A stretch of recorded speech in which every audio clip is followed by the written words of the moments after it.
नमस्कार साथियों, स्वागत है आपका बात यूपीएससी की रवि के साथ में। आज हमारे खास मेहमान हैं देवांश मोहन द्विवेदी। देवांश ने यूपीएससी सिविल सर्विसेज 2023 बैच में ऑल इंडिया रैंक 333 हासिल करी है। आइए साथियों, जानते हैं यूपीएससी सिविल सर्विसेज की जर्नी में क्या चीज़ें इन्होंने सीखी और कैसे इन्होंने अपनी सक्सेस को पाया। देवांश, स्वागत है आपका हमारे इस शो में। Thank you sir. देवांश, हमारे साथियों को, हमारे एस्पिरेंट्स को बताएं क्या चीज़ें आपको इंस्पायर करी इस सर्विसेज में और अपने बारे में भी थोड़ा बताएं हमें। हाँ सर, पहले मैं अपना छोटा सा इंट्रोडक्शन दे देता हूँ जी। मेरा नाम देवांश मोहन द्विवेदी है, जैसा आपने बताया। मैंने अपनी स्कूलिंग प्रयागराज से की है। प्रयागराज से मैं बिलोंग करता हूँ। मेरा कॉलेज भी प्रयागराज में ही रहा है। कॉलेज ख़त्म करने के बाद मैंने यूपीएससी सिविल सर्विसेज शुरू करने के लिए सोचा। थॉट तो पहले कॉलेज में ही एक बार आ गया था, लेकिन जो स्टार्ट भी कॉलेज में ही कर दिया था। कॉलेज के साथ साथ ही फर्स्ट अटेम्प्ट दे दिया था, लेकिन जो रियल प्रिपरेशन स्टार्ट की वो उसके बाद स्टार्ट की। फिर आपने जैसे दूसरा पूछा कि क्या प्रॉब्लम्स आती हैं वहाँ पे, तो प्रॉब्लम्स दो तरह की आ सकती हैं। एक होती है एग्ज़ाम रिलेटेड, जो आपकी डायरेक्ट प्रॉब्लम्स है। फॉर एग्जांपल रिसोर्सेज कौन से लें, कहाँ से गाइडेंस लें, क्या चीज़ें करें वैसे। सेकंड प्रॉब्लम जो होती है थोड़ी इंटेंजिबल प्रॉब्लम होती है, जो मेंटल हेल्थ का इशू होता है। मैं उस चीज़ में भी थोड़ा सा बात करना चाहूँगा। बिल्कुल बिल्कुल, क्योंकि वो बहुत इंपॉर्टेंट इशू है। इतना स्ट्रेसफुल, इतना लंबा एग्जामिनेशन है। तो पहली जो प्रॉब्लम है रिसोर्सेज वगैरह की, तो शुरू में क्योंकि मार्केट इतना ज़्यादा फैल गया है, इतने ज़्यादा रिसोर्सेज हो गए हैं, तो आपको थोड़ा सा प्रॉब्लम ऑफ प्लेंटी हो जाता है। आपको उसमें से पिक एंड चूज़ करना थोड़ा सा मुश्किल हो जाता है। तो उसके लिए मैंने क्या किया, मैंने कुछ टॉपर्स के ब्लॉग्स पढ़े, लगभग 10-15 टॉपर्स के ब्लॉग पढ़े। उसमें उठाया कि कॉमन चीज़ें किसके में क्या है, किसने क्या किया कॉमन। तो उसमें मिल गया 10-15 टॉपिक्स में। फॉर एग्जांपल जो सब करते हैं पॉलिटी के लिए, हम लक्ष्मीकांत पढ़ ली, मॉडर्न हिस्ट्री के लिए स्पेक्ट्रम पढ़ ली, तो वो रिसोर्सेज मुझे वहाँ से मिल गए। तो मेरा वो काम वहाँ से थोड़ा सा आसान हो गया। उसके बाद गाइडेंस कहाँ से लें, तो जो फर्स्ट अटैम्प्ट मैंने, जैसा मैंने बताया कि कॉलेज में थॉट आ गया था, तो फॉर्म भर दिया था। 2020 में ही फर्स्ट अटैम्प्ट अपना दे दिया था कॉलेज के साथ साथ ही। लेकिन उस समय गाइडेंस नहीं थी मेरे पास। फॉर्चुनेटली और अनफॉर्चुनेटली प्रीलिम्स क्लियर हो गया, बट मेंस क्योंकि प्रिपेयर्ड नहीं था, तो मेंस उस बार क्लियर नहीं हो पाया। उसके बाद कुछ टीचर्स जो अच्छे थे उस फील्ड में, उनसे मैंने थोड़ा सा बात की। कुछ सीनियर जो सर्विस में थे उनसे बात की, तो एग्जैक्टली पता चला कि इस एग्जामिनेशन में करना क्या है। फिर उन चीज़ों को अप्लाई किया, तो मैं आज आपके सामने बैठा हुआ हूँ। ओके, बहुत अच्छी बात है। देवांश, जैसा आपने बताया कि आपने कॉलेज के टाइम पे ही ये प्लानिंग करी कि मैं इस सर्विसेज की तरफ जाना चाहूँगा, और आपने एग्ज़ाम भी दिया। और 2020 पे एक ग्लोबल पैंडेमिक कोविड-19 भी आया था, जिसमें सिविल सर्विस की तैयारी कर रहे बच्चे, वो कहीं पर भी हों, दिल्ली में हों या अन्य जगहों पे हों, तो उन्होंने भी बहुत चैलेंजेस फेस करे। लेकिन उस टाइम पे आपने एक well strategical point of view से एग्ज़ाम नहीं दिया, स्टिल आपने क्वालिफाई किया। देवांश, बहुत सारे ऐसे एस्पिरेंट्स हैं जो सालों साल एग्ज़ाम की तैयारी करते हैं और प्रीलिम्स क्वालिफाई नहीं कर पाते हैं। तो ऐसा उन्हें क्या स्ट्रेटजी अपनानी चाहिए इस एग्ज़ाम के लिए, जिससे उनका प्रीलिम्स क्वालिफाई हो और वो मेंस के लिए अपीयर हो पाए एटलीस्ट? सर, जैसा आपने पूछा कि, तो देखिए सबसे खौफनाक स्टेज जो होता है इस एग्जाम का, वो प्रीलिम्स होता है। जी बिल्कुल, क्योंकि 2 घंटे में ही आपका फ्यूचर डिसाइड हो जाता है कि वेदर यू आर इन और वेदर यू आर आउट। तो प्रीलिम्स की स्ट्रेटजी, सबसे सिंपल चीज़ जो आपको करनी है वो ये करनी है कि चीज़ों को सिंपल रखना है। स्टैटिक कंटेंट पे फोकस करना है, करंट साथ में लेकर के चलना है। बट हम कई बार ये गलती करते हैं, हम करंट को ओवरडू कर देते हैं, स्टैटिक को निगलेक्ट कर देते हैं। ऐसा नहीं करना है, दोनों का बैलेंस बना करके चलना है। एक दूसरी चीज़ ये करनी है कि जो पुराने प्रश्न हैं, प्रीवियस ईयर क्वेश्चन जिनको हम बोलते हैं, उनका एनालिसिस अच्छे से करना है और उनके बेसिस पे आगे के क्वेश्चन बनाने की कोशिश करनी है। तीसरी चीज़ जो सबसे गलती होती है वो हर बार होती है कि सीसैट लोग निगलेक्ट करते हैं। पिछले कुछ वर्षों में ये देखा गया है कि बच्चों के जीएस में तो 120-125 मार्क्स तक आ रहे हैं, बट सीसैट में वो जा करके फेल हो जा रहे हैं। तो एट क्वालिफाइंग एग्जामिनेशन है, no doubt CSAT, but you have to be prepared for that also. Yes, obviously. तो देवांश, आपने ग्रेजुएशन जैसा बताया कि आप बीटेक आपने किया है जी। तो इंजीनियरिंग फील्ड से होते हुए आपने अपना ऑप्शनल चूज़ करने के बाद में क्या सोच करके आपने ऑप्शनल पिक किया? सबसे पहला तो यही सवाल मेरा। सर, पहली बात तो ये था कि जैसे मैंने इंजीनियरिंग की इलेक्ट्रॉनिक्स एंड कम्युनिकेशन में, तो इलेक्ट्रॉनिक्स एंड कम्युनिकेशन जो UPSC list of options provide करता है उसमें अवेलेबल नहीं था, होता तो भी शायद नहीं लेता मैं। हाँ बिल्कुल। लेकिन जो उस समय देखा 2-4 सब्जेक्ट्स उठाए, पॉलिटिकल साइंस उठाया, सोशियोलॉजी उठाया, हिस्ट्री उठाया, ज्योग्राफी उठाया, इनके एक बार एक एक चैप्टर उठाए सबसे, कोशिश किया पढ़ने की। फिर मैंने देखा कि मेरा इंटरेस्ट किस में बन रहा है। मैंने देखा कि पॉलिटिकल साइंस में मुझे इंटरेस्ट आ रहा है, पॉलिटी और इंटरनेशनल रिलेशन एक ऐसा डोमेन है जहाँ मैं सस्टेन कर पा रहा था। फिर मैंने प्रीवियस ईयर क्वेश्चंस देखे हर एक उसके सब्जेक्ट के, जो मैंने चारों शॉर्ट लिस्ट किए थे। तो सबसे कंफर्टेबल मैं पॉलिटिकल साइंस में था। बट देखिए, जो कंसिडरेशंस होने चाहिए जनरली ना, उसमें सबसे पहला कंसिडरेशन आपका इंटरेस्ट होना चाहिए, क्योंकि आपका फर्स्ट अटेम्प्ट में हो जाता है, वेल एंड गुड। उस अगर नहीं होता है अनफॉर्चुनेटली, आपको हो सकता है ऑप्शनल आपको 2 साल 3 साल पढ़ना पड़े। तो 3 साल डेप्थ में कोई सब्जेक्ट पढ़ना बहुत मुश्किल होता है। बिल्कुल। वो कब आप आगे बढ़ पाएंगे, जब आपका इस चीज़ में इंटरेस्ट होगा। दूसरा कंसिडरेशन होना चाहिए मार्क्स। आप कोई ऐसा उटपटांग ऑप्शनल मत उठा लीजिए जिसमें नंबर ही नहीं आ रहा है, क्योंकि अल्टीमेटली मार्क्स डिसाइड करेंगे whether you are in the list और नॉट। तो स्कोरिंग होना चाहिए, सेकंड वो होना चाहिए, और तीसरा रिसोर्सेज अवेलेबल होना चाहिए। तो मैंने भी इन्हीं तीनों पैरामीटर्स के बेसिस पे डिसाइड किया ऑप्शनल होना। तो आपने ऑप्शनल PSIR चूज़ करा। जी जी। राइट।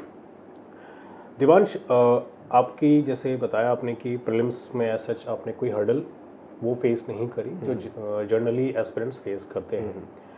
तो मेंस के टाइम पे जो सबसे इम्पोर्टेंट होता है आंसर राइटिंग, क्योंकि ये एग्ज़ाम लिखने का है। यहाँ पे ये मैटर नहीं करता है कि आपने कितनी किताबें पढ़ी हैं और रीडिंग करी है। तो मेंस की आंसर राइटिंग में आपने कैसे हेल्प ली, कैसे आपने उसमें स्ट्रेटेजी अप्लाई करी? सर, प्रीलिम्स जैसे आपने कहा कि हर्डल नहीं रहा, उसका एक छोटा सा रीज़न मैं बताना चाहूँगा कि फर्स्ट प्रीलिम्स जो मैंने दिया था ना, उसमें भले पढ़ाई बहुत ज़्यादा नहीं हुई, लेकिन प्रैक्टिस मैंने बहुत की थी। मैंने 100 के ऊपर टेस्ट लगा डाले थे, तो एक MCQ सॉल्व करने का एप्टीट्यूड बन गया था। ओके। तो वो वहाँ पे मुझे हेल्प किया। इस अटेम्प्ट तक, 2023 के अटेम्प्ट तक उसने मुझे अच्छे से हेल्प किया। अब आते हैं मेंस पे। जैसे आपने पूछा कि मेंस की आंसर राइटिंग की स्ट्रैटेजी क्या होनी चाहिए, कैसे उसको प्रिपेयर करें। तो मेंस में सिंपल वही चीज़ आपको करनी है, पुराने सवाल उठाने, प्रीवियस ईयर क्वेश्चन। आपको एनालाइज करना है कि क्वेश्चन की डिमांड क्या है। जो आपको मार्क्स मिल रहे हैं क्वेश्चन की डिमांड पे मिल रहे हैं। फर्स्ट मेंस जो मेरा नहीं हुआ, उसका ना होने का रीज़न यही था कि मुझे जो आता था मैं वो लिखता था, जो पूछा गया है उससे नहीं। अगर सेल्फ हेल्प ग्रुप के बारे में पूछा गया है, मैंने जो चीज़ें पढ़ी है मैं वो छाप के चलाया वहाँ पे। लेकिन पूछा उसने कुछ और था, तो मार्क्स तो आपको क्या पता है उस चीज़ पे नहीं मिलेगा, उसने क्या पूछा है और आपने डिमांड को सेटिस्फाई किया उस चीज़ पे मिलेगा। तो वर्क उस चीज़ पे किया, आंसर्स को स्ट्रक्चर करने पे थोड़ा और एम्फेसिस डाला और प्रेजेंटेशन इम्प्रूव किया। ये किया मेंस के लिए। जनरली बच्चों को ऐसा ही लगता है कि उन्होंने रीडिंग करी है, और जब प्रीवियस ईयर क्वेश्चंस को जब वो पिक करते हैं, तो जब वो क्वेश्चन को रीड करते हैं तो कहीं ना कहीं उन्होंने उस क्वेश्चन में जो चीज़ लिखी है, जो मेन कीवर्ड है, उसके पर्सपेक्टिव पे उन्हें जो भी नॉलेज होती है वो यूजुअली जितना उनको पता है उसको लिख देते हैं, और उन्हें ऐसा लगता है कि शायद यही आंसर है। बट आपने यहाँ पे बात करी है क्वेश्चन की डिमांड की। बिल्कुल। और ये एग्ज़ाम डिमांड का ही मैटर है। एग्जैक्टली। तो दिवांश, आंसर राइटिंग और ऑप्शनल और ऐसे राइटिंग, ये 5 डेज़ का एग्ज़ाम है। क्या एनर्जी लेवल था आपका जब आप अपना मेंस लिख रहे थे और जिसमें आपका सिलेक्शन हुआ है? थोड़ा आप इस बारे में हमारे एस्पिरेंट्स को बताएं। देखिए, मेंस सर जो होता है मैराथन है, ये आपका 10 दिन के लगभग चलता है पेपर। आपको 9 पेपर लिखने होते हैं, तो जाहिर सी बात है डिफ़िकल्ट तो होता है, आपको प्रैक्टिस चाहिए होती है। कभी कभी लोगों के साथ ऐसा होता है कि उनकी उंगलियां तक सूज जाती हैं 9 पेपर लिखने में। तो आपको केवल 2-3 चीज़ें ध्यान रखनी है कि प्रैक्टिस कर लेनी है पहले से। मेंस को एक बार पहले आप सिमुलेट कर लीजिए, 9 पेपर वहाँ आपको लिखने हैं। कोशिश करिए मेंस से 15 दिन पहले या 20 दिन पहले एक बार आप 9 पेपर लिख लीजिए। एग्जॉस्ट नहीं होना है आपको कि आप पता चला 9 की जगह 18 और 36 टेस्ट लिख रहे हैं। दैट इज़ आपके लिए नेगेटिव पॉइंट ही होगा वहाँ पे वो। बट प्रैक्टिस करिए लिखने की। लास्ट ईयर मेरा पेपर कंप्लीट नहीं हो पा रहा था, इस बार मैंने इतनी प्रैक्टिस की थी कि मेरे सारे पेपर 5-5 मिनट पहले कंप्लीट हो गए। दैट्स वंडरफुल जी। और यही वजह है आप सेलेक्ट भी हुए। दिवांश, PYQs का क्या रोल है इस एग्ज़ाम में? और PYQs की जब मैं बात कर रहा हूँ तो यहाँ पर टेस्ट सीरीज़ का क्या रोल है? सर देखिए, अगर कोई 2 चीज़ें हैं जो इस एग्ज़ाम को क्लियर करवाती हैं तो वो है सिलेबस और PYQ। क्योंकि PYQ से आपको एग्जामिनर का माइंडसेट समझ में आता है कि वो पिछले सालों में कैसा क्वेश्चन पूछ रहा है और आगे जाकर के कैसा क्वेश्चन पूछेगा। बिल्कुल। क्योंकि एग्ज़ाम आप देखेंगे तो एग्ज़ाम डायनामिक तो है, बट एक अंडरलाइंग करंट जो टोन है एग्जामिनेशन को बहुत स्टैटिक है। चीज़ें बहुत सी जो हैं वो रिपीट होती हैं, थीम्स रिपीट होती हैं, तो आपको PYQs करने की ज़रूरत है। टेस्ट सीरीज़ आपको चाहिए प्रैक्टिस के लिए। आप ये मत सोचिए कि मैं टेस्ट लगा रहा हूँ और टेस्ट में से क्वेश्चन वर्ड टू वर्ड वहाँ रिपीट हो जाएगा, वो नहीं होता है जनरली। कोई इत्तेफाकन एक आध सवाल आ गया तो फिर वो अलग बात है, बट टेस्ट को आपको प्रैक्टिस के तौर पे ही लगाना है कि मेरा राइटिंग इंप्रूव हो जाए, या प्रीलिम्स लगा रहे हैं तो मेरा थिंकिंग जो है, जो मेरा लॉजिकल अप्रोच है क्वेश्चंस को, वो इंप्रूव हो जाए। उतना ही रोल है टेस्ट का। एक्चुअली एक परसेप्शन है बच्चों का कि अगर हम टेस्ट सीरीज़ लगाएंगे 2 कोचिंग इंस्टीट्यूट्स की, 3 इंस्टीट्यूट्स की, तो हमारी प्रिपरेशन और अच्छी होगी। बट एक्चुअल में ऐसा देखा है, पर्सनली मैंने भी देखा है, एस्पिरेंट्स PYQs को नेगलेक्ट कर देते हैं और उनका थॉट ये होता है कि ये तो हो चुका है, अब इसमें से कुछ नहीं आएगा। तो मैं उन्हें यूजुअली यही बताता हूँ कि आपको अल्टीमेटली UPSC का ही एग्ज़ाम क्वालिफाई करके सिलेक्शन लेना है, किसी इंस्टीट्यूट का नहीं। बिल्कुल, ऑब्वियसली। वेल दिवांश, आपने इंटरव्यू में भी बहुत कुछ सीखा होगा UPSC भवन में जा करके। थोड़ा सा हमें एक ग्लिम्स दीजिए हमारे एस्पिरेंट्स को, क्योंकि एस्पिरेंट्स के अंदर एक जिज्ञासा होती है कि इंटरव्यू कैसा है, पैनल कैसा होता है, कैसे सवाल जवाब वो करते हैं। थोड़ा सा हमें उस बारे में भी बताएं। सर देखिए, UPSC का इंटरव्यू देना अपने आप में बड़े सौभाग्य की बात होती है। हमारे देश में तो बहुत बड़ी चीज़ मानी जाती है इस चीज़ को। बिल्कुल। तो एक्सपीरियंस तो बहुत सरियल होता है। आप जाते हो, एंट्री करते हो, उसके बाद आपको एक सेंट्रल हॉल में बिठा दिया जाता है, वेट करते हो अपने टर्न के लिए, फिर आपको बुलाया जाता है। तो फिर आप जब उस कॉरिडोर से पास हो रहे होते हो तो आपको आपके सारे इमोशंस आपके सामने एक बार फ्लैश हो जाते हैं। मतलब आप दुखी सुखी सब हो जाते हो, एंग्शियस भी होते हो उस मोमेंट पे, आप थोड़ा सा एक्साइटेड भी होते हो अंदर जाकर के क्या होगा। लेकिन जो बोर्ड होता है ना, they are very much professional, बहुत ट्रेंड और बहुत ही एक्सपीरियंस लोग होते हैं, सीनियर ब्यूरोक्रेट्स हैं वो, ऑब्वियसली।